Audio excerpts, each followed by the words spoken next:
While visiting France, I had one mission: to find the tastiest croissants I could. I scoured the streets of Montpellier, Lyon, and Paris to find the tastiest, butteriest, crispiest croissants I could. Thanks for coming along with me on this journey. Please subscribe for more. Like the video to help my content reach more people. A little goes a long way. Thank you. But what makes a fantastic croissant? After consulting with French sources, I found three main factors: the taste, the puff, and the outside. First, the taste needs to have balance: richness from the butter, a bit of sweetness from the milk, and a hint of earthiness from the wheat. Next is the puff. The inside needs to have the right amount of body to it. It can't be too airy or it won't be satisfying, and it can't be too dense or it loses that characteristic lightness of the pastry. Lastly is the outside. The outer shell must have a bit of crispiness to it, a bit of flakiness. It can't be too soft or too pale. There needs to be a clear contrast from the lightly golden inside and the crispy brown outside.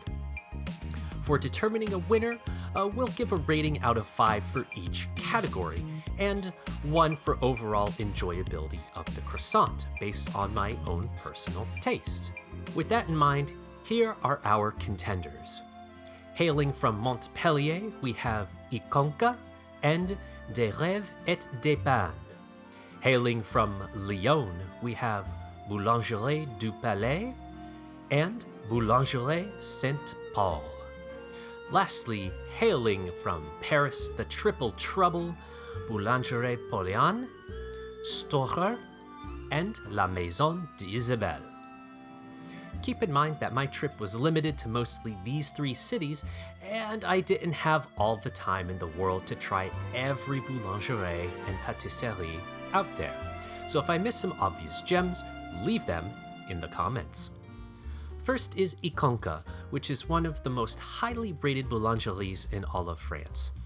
I found out about these bakers on a random YouTube channel, and boy did those croissants look great. The outside is very crisp and flaky with this very satisfying crunch you get with each bite.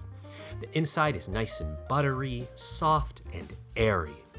The mix of the crunch from the outside melting into the softness of the inside makes for a delightful taste sensation. A very strong start indeed. Second is Les Rêves et du Pain, or Dreams and Bread.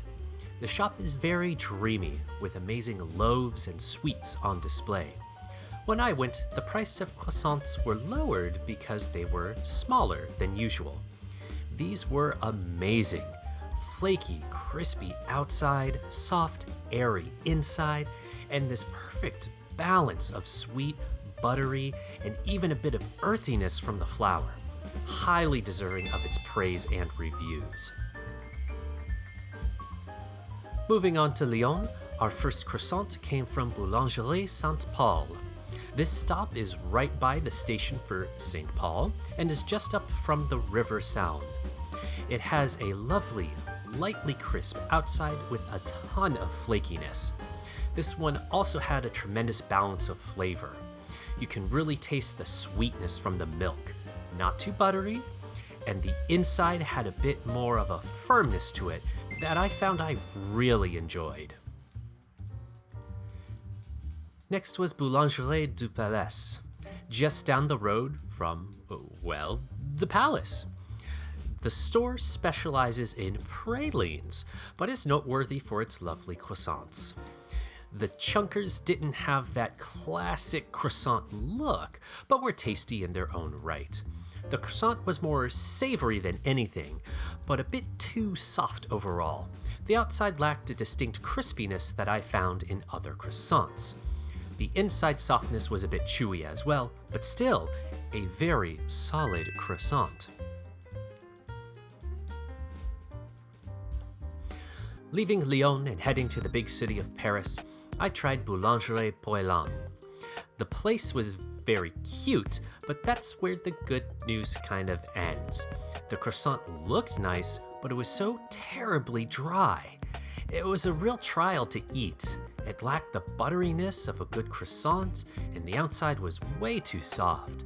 I was sorely disappointed with this one, especially since I found out about the shop from a Parisian YouTuber. Next on the list was La Maison d'Isabelle. These were on another level.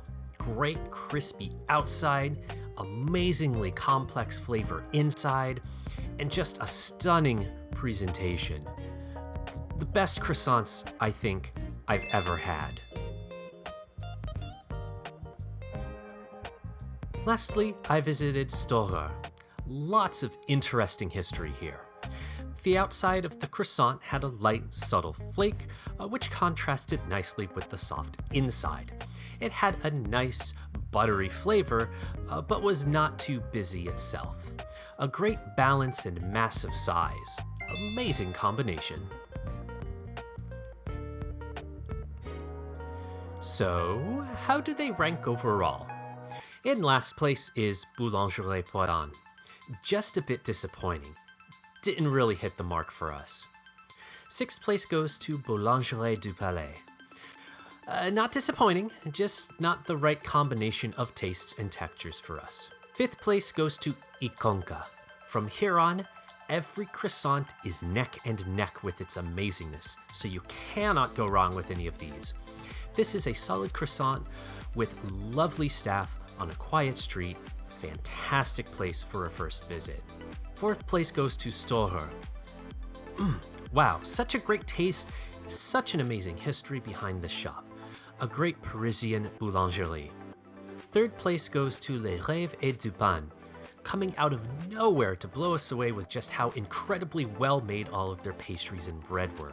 You can't visit Montpellier without visiting this boulangerie at least once.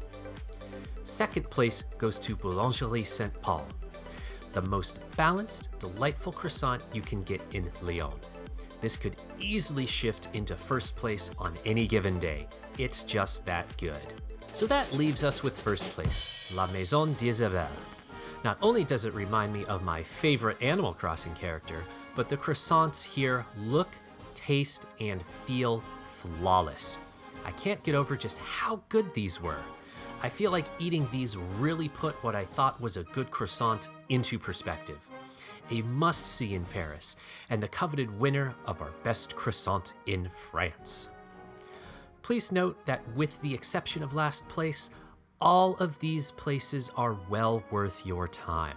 I had to be really, really picky and specific with my analysis, but do note that I enjoyed all of these croissants and would definitely eat them all again in a heartbeat.